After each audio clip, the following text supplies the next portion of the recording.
Assalamualaikum warahmatullahi wabarakatuh.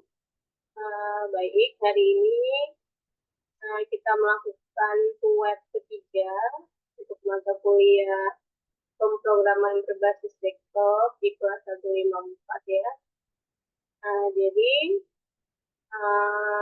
di sini Ibu tidak bosan-bosan untuk mengingatkan pengumpulan tugas ya, karena itu merupakan hal yang sangat penting untuk mata kuliah berpraktik. Karena namanya tugas itu kan ada 3, tugas 1, 2, dan 3. Ini kita sudah memasuki masa pengumpulan tugas 2 ya, masa penyelesaian tugas 2. Jadi tinggal 1 tugas lagi. Jadi kalau yang belum mengumpul tugas 1 ataupun belum mengumpul tugas 2 disegerakan ya, karena tugas 1 juga sudah ada pengunduran waktu kumpulnya. Jadi kalau untuk penilaiannya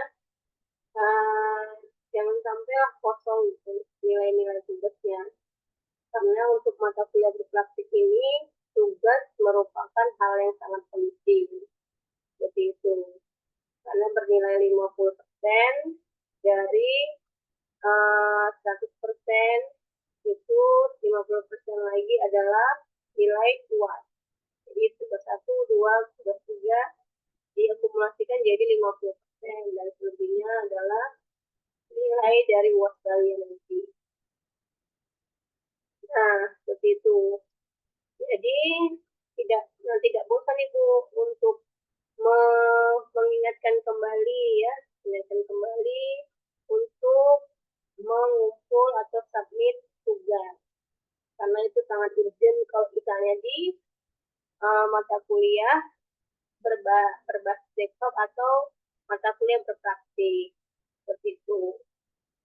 Jadi nanti kalau salah satu tidak mengumpul, maka nilai tugas itu atau nilai kalian itu E ya. Jadi jangan sepele gitu, atau nggak apa-apa lah mengumpul salah satu, nah itu salah, persepsinya salah.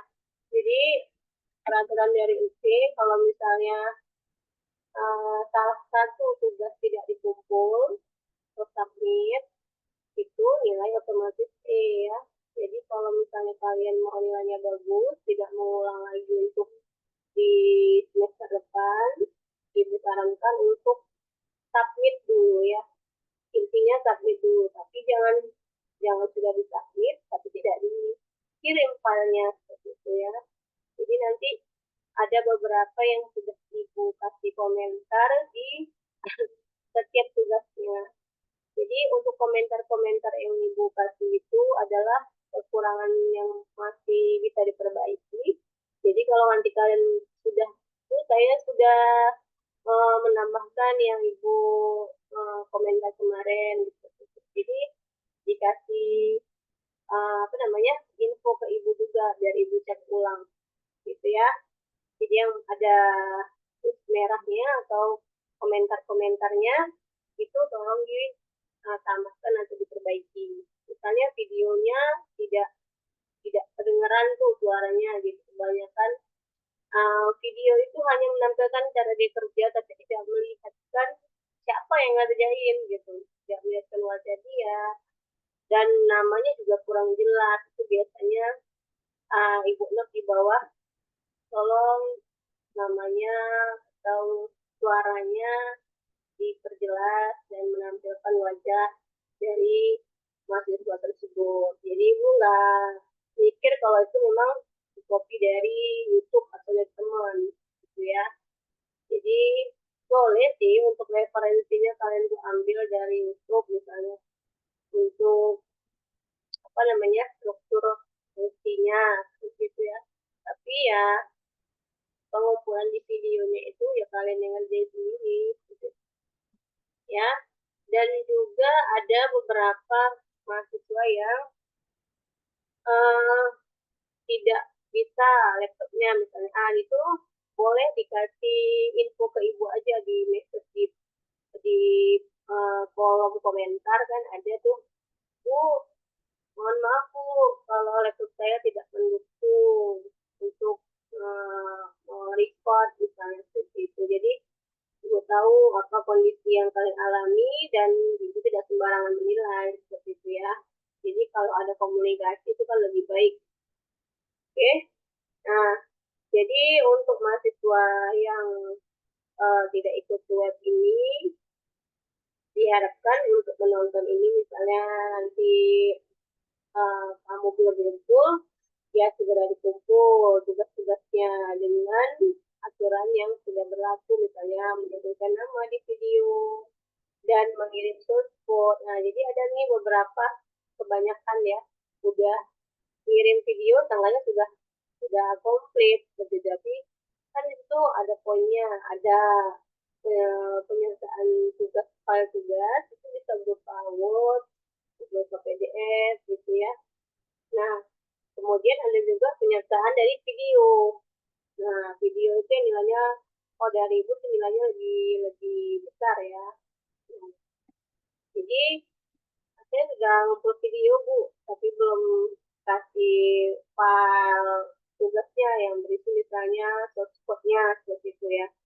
Ya, kalau misalnya mata kuliah lain, misalnya ada perancangan-perancangannya, ya di situ diutarakan ya, paparkan bagaimana prosesnya, apa itu fungsinya, seperti itu.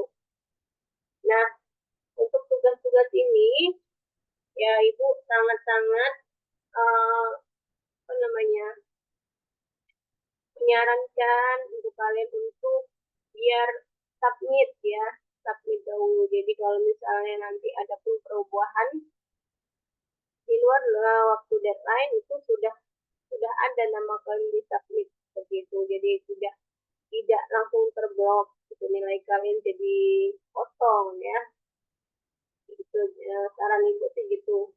Tapi kembali lagi ke kalian ya kan, karena mengingat sudah pada mahasiswa udah pandai logika, sudah main ya, jadi pilihlah yang terbaik untuk masa depan seperti itu ya.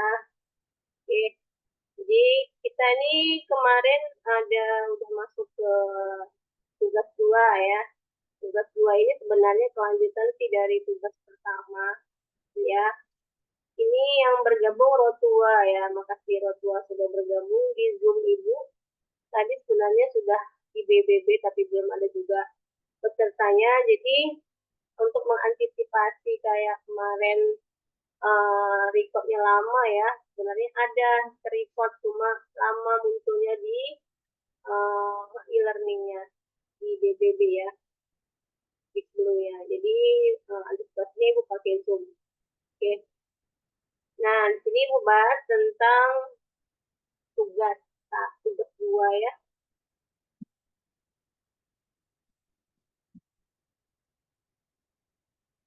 Nah, di sini kita udah masuk ke pertemuan aktivitas ke-11 sebenarnya. Beberapa aktivitas lagi kita selesai gitu ya. Nah, di sini yang untuk aktivitas tugas itu kan ada aktivitas 8 ya, membahas tentang UML. UML Unified Modeling Language. Ya, jadi di UML ini kita ditujukan untuk atau dituntut untuk mengetahui tentang metode pemodelan secara visual. Jadi bagaimana kita mengutarakan pemodelan itu dengan adanya simbol-simbol yang bisa dilihat tanpa kita harus baca per paragraf seperti itu ya.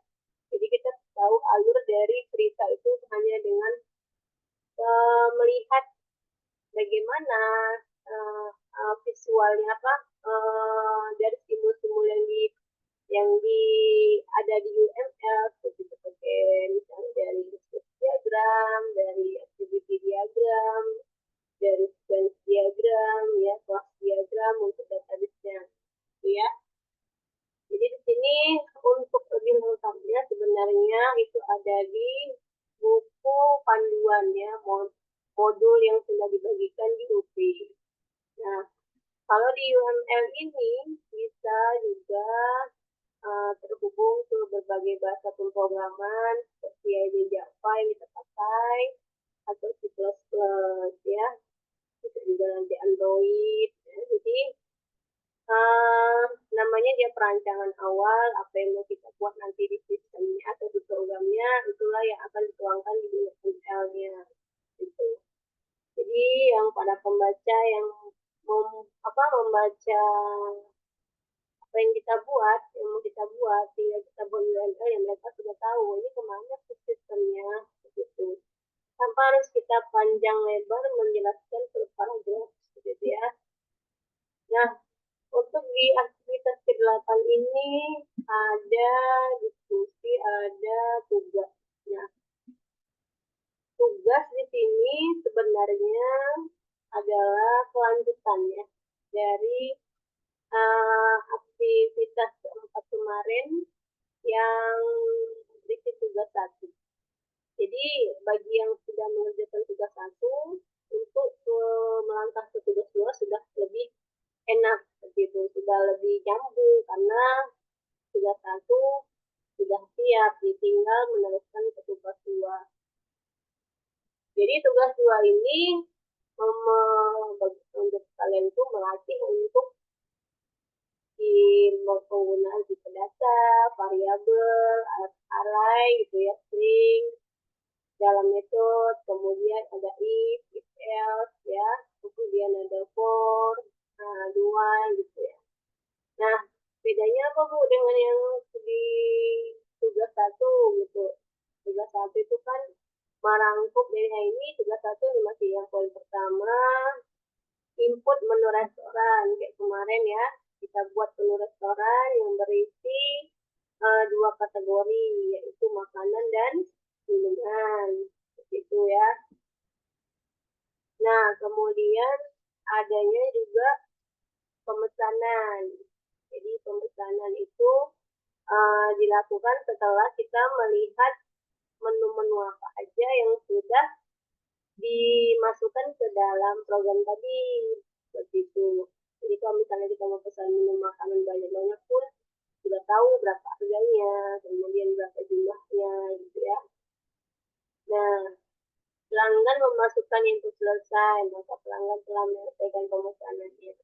Nah, ini poin 1, 2 sudah kita kerjakan di tugas 1. Begitu juga kayaknya poin 3 ini adalah menghitung total biaya juga sudah dilakukan di tugas 1. Kemarin kan kalau misalnya sudah melakukan pemesanan, kemudian pemesanan tadi sudah dihitung berapa jumlah, berapa biaya, berapa harga, kemudian masuklah ke bagian perhitungan totalnya berapa. Nah, dari total ini juga dikenakan pajak ya, 10% dari akumulasi pemesanan kita tadi. Kemudian juga dikenakan biaya pelayanan sebesar 20.000. Nah, di sini juga ada penawaran khusus bagi yang belanja atau yang pesan 100.000 ke atas. Jadi minimal 100.000. Dapatlah potongan atau diskon 10%. Nah, kemudian juga ada penawaran beli 1 gratis 1 jika melebihi 50.000 untuk pemesanan minuman. Nah, ini khusus minuman. Nah, jika sudah, maka kita masuk ke cetak struk pesanan. Ya. Jadi, apa-apa tadi yang sudah tertera di atas, apa-apa menu yang kita pesan, jumlahnya berapa, kemudian totalnya berapa, adakah penawaran-penawaran berlaku, itu akan tercetak di struk pesanan. Seperti itu. Nah, poin 1, 2, 3, 4 ini merupakan poin di tugas 1 ya. Jadi jika sudah mempelajari atau sudah menyelesaikan 1, 2, 3, 4 poin ini, nah kita sudah bisa melangkah ke poin ke-5. Jadi inilah inti dari tugas 2 ya. Adanya manajemen menu aplikasi. Nah, program ini dapat memungkinkan terdapat 2 menu utama, yaitu menu untuk pelanggan dan menu untuk pengelola pemilik restoran. Jadi ada dua, kalian nanti untuk besar satu untuk pelanggan, poinnya satu, dua yang untuk pemilik restoran. Jadi pemilik restoran dapat menambah menu baru, mengubah harga, dan menghapus menu restoran. Ya. Kemudian navigasi menu dapat kembali ke menu parent sebelumnya. Jadi ada back-nya gitu ya. Pada saat mengubah dan menghapus jasa akan memunculkan daftar menu dan kemudian menginput nomor menu tersebut. Nah, kita bisa menambah nih menu-menu baru, misalnya di pemilik restoran mau nambah menu baru yang misalnya bosan tuh gitu-gitu aja, jadi pelanggannya gitu aja gitu ya. Jadi misalnya nambah menu baru yang misalnya menarik, nah di sini ada menu itu, fitur itu gitu. Jadi nanti penambahannya adalah di manajemen menu aplikasi. Jadi buat dulu pilihan satu, kalian mau nambah apa? Mau untuk mesan untuk customer atau pelanggan. Dua, untuk si pengelola restoran atau pemilik restoran bisa mengubah menambah kategori, menambah menu, menghapus menu, mengedit menu, seperti ya. Oke. Jadi ya untuk yang tugas dua ini kalau sudah mengerjakan tugas satu ya sudah gampang, gitu ya.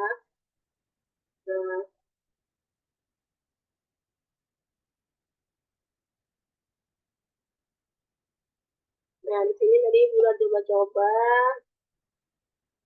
untuk melihat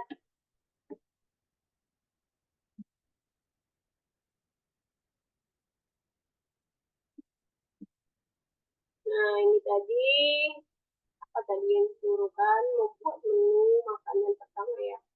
Nah, ini kemarin kan kita udah bahas tentang pembuatan apa namanya atribut ya, yang memakai ini namanya tipe data.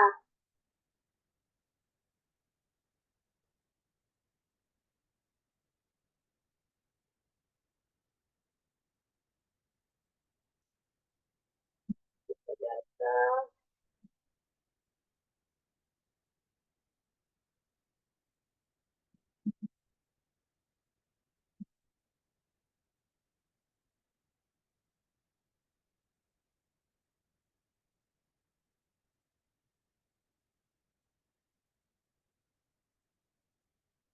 Nah, di sini udah ada tipe datanya. Ini nama-nama atributnya, nama, harga, kategori ya. Nah, di sini kita kan tadi buatnya nama, harga, kategori, string untuk nama, double untuk harga, kemudian string untuk kategori. Nah, seperti yang di tugas satu ya. Nah, masuklah ke menu itemnya, display, name, sama dengan nama, di harga, di kategori.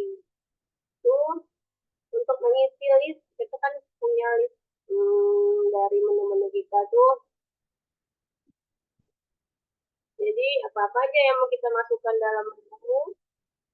Nah, misalnya di sini ada kita masukkan nasi goreng, berapa harganya, kemudian jenis kategorinya makanan atau minuman, seperti itu ya. Kemudian mie ayam, gitu ya. Jadi ini penginputan dari yang sudah kita definisikan di atas, sama harga kategori ini, namanya, harganya, kemudian kategorinya. Nah, ini untuk penginputan dari menu-menunya ya, menu-menu yang ada. Nah, di sini print system.out.println. Ini kita menampilkan output yang mau ditampilkan nanti pada saat kita tekan run. Nah, inilah dia. Inilah di samping. Jadi aplikasi restoran. Nah, ini setiap kali menampilkan apa, misalnya aplikasi restoran tua, misalnya kan atau misalnya aplikasi restoran baru atau restoran umum misalnya. Ya, di sini penamaannya terserah bagaimana cara kalian mengekspresikan apa bahasa pemrograman kalian itu ya. Jadi apa-apa yang mau ditampilkan masuklah ke Graphic tampilkan di outputnya menu pemesanan, manajemen menu, dan keluar pilih menu ya. Jadi sesuai dengan yang instruksi di tugas 2 adanya pilihan untuk si customer atau pemesan pelanggan semua, terus juga ada pilihan untuk si pemilik restoran yaitu manajemen menunya, dan jika tidak maka keluar gitu ya.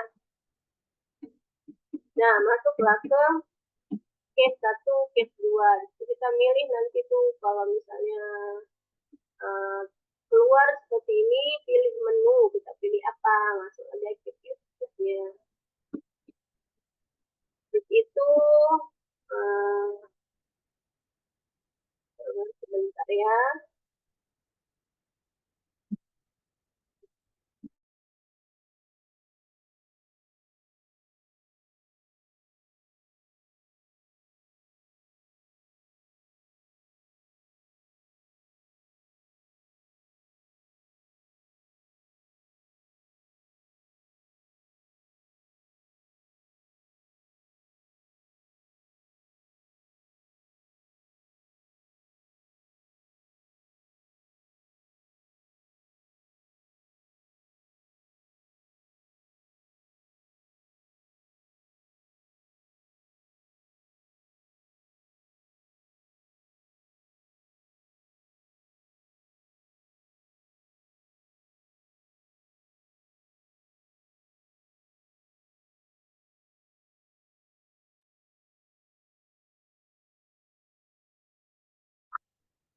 Oke, baik ya, kita lanjut.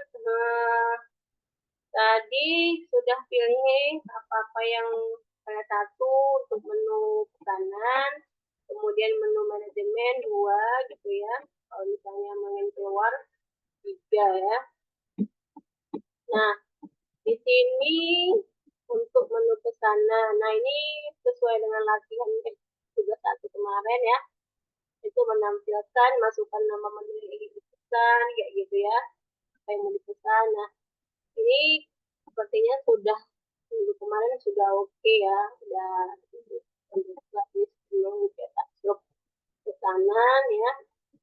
Nah, kemudian pajak dan biaya layanan, diskon dan promo ya. Diskon tadi kan jika melebihi dari 100.000. Nah, jadi total bayar, total ditambah pajak, tambah layanan, dikurang diskon ya.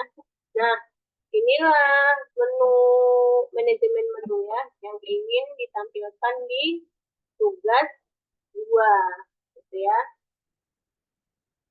Jadi manajemen menu di situ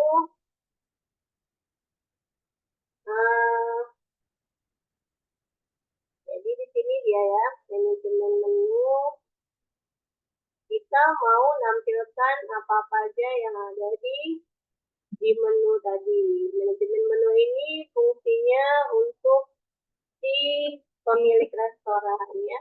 Jadi kalau untuk si pelanggan atau customer tadi sudah ada di atas begitu.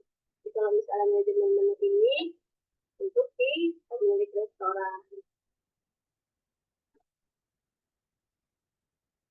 Ya, jadi di sini ada sistem output menambahkan lihat menu, tambah menu, hapus menu, begitu ya. Nah, di sini kita bisa memilih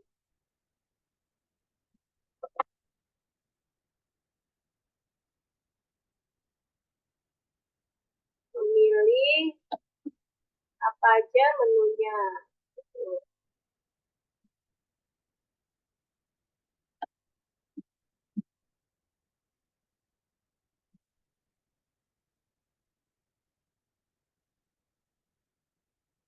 Nah, jadi tadi setelah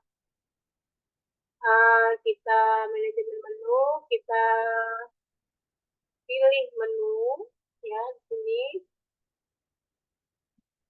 Masuklah tambah menu, kita pilih 2 misalnya kan, tambah menu, kita mau input menu baru nih. Input menu baru misalnya nasi biryani seperti itu ya. Kemudian masukkan harganya berapa.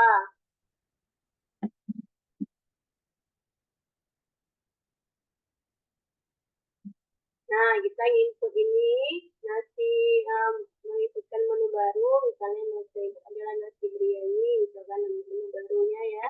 Kemudian dengan harga berapa, misalnya seperti itu. Kemudian masukkan kategorinya. Kategori apa nih? Makanan ke minuman, gitu ya. Kemudian apakah Anda yakin ingin menambah? Ya, karena kita akan menambah menu baru. Nah, kemudian ada ya infonya menu berhasil ditambahkan. Seperti itu. Ya, kalau misalnya untuk pelanggan kita akan kembali lagi ke pilihan 1 atau 2 lagi, gitu ya.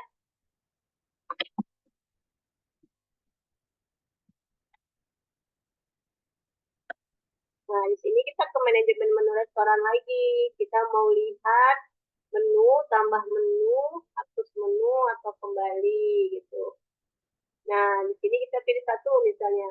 Apakah tadi kita masuk ke dalam daftar menu? Nah, kita mau lihat tuh, kita pilih 1. Nah, jadi nasi biryani tadi masuk ke dalam menu yang kita input barusan ya. Begitu. Nah, kalau misalnya kita mau pemasaran gimana ya? Kita balik lagi ke manajemen menu restoran, kemudian lihat menu, tambah menu, hapus menu, kembali. Nah, kita pilih 4 yang kembali, gitu ya. Jadi kita kembali ke aplikasi restoran. Jadi di situ ada menu pemesanan, manajemen menu, keluar, gitu ya. Nah, kemudian masuklah ke menu-menu yang tersedia di restoran itu. Itu ada apa aja, nasi goreng, misalnya mie ayam. Jadi di situ juga seperti yang kemarin, nah, kita bisa melakukan pemesanan dan pemesanan, ya. Jadi inti dari ke apa namanya tugas 2 itu adalah untuk penambahan manajemen menu untuk si pemilik restoran. Nah, jadi seperti itu yang mau Ibu share di tugas tugas kedua. Ya, mudah-mudahan semuanya bisa ngumpul tepat waktu ya. Jadi tidak ada yang nilainya kosong begitu. Jadi dimanfaatkan sebisa mungkin yang adanya pengunduran waktu dalam pengumpulan di tugas 1 itu sampai 1 Desember ya, jangan sampai telat gitu. Kemudian untuk yang tugas 2 ini mungkin masih lama ya, tapi ya diusahakan secepat mungkin biar kalau ada nanti yang kurang-kurang bisa Ibu infokan lagi di kolom komentar ya. Oke, kayaknya sampai hari ini sampai di sini dulu buat ketiga kita. Lebih dan kurang Ibu mohon maaf. Terima kasih bagi yang tadi sudah hadir. Ya, silakan di submit ya. Tidak bosan-bosan Ibu mengingatkan itu. Assalamualaikum warahmatullahi wabarakatuh.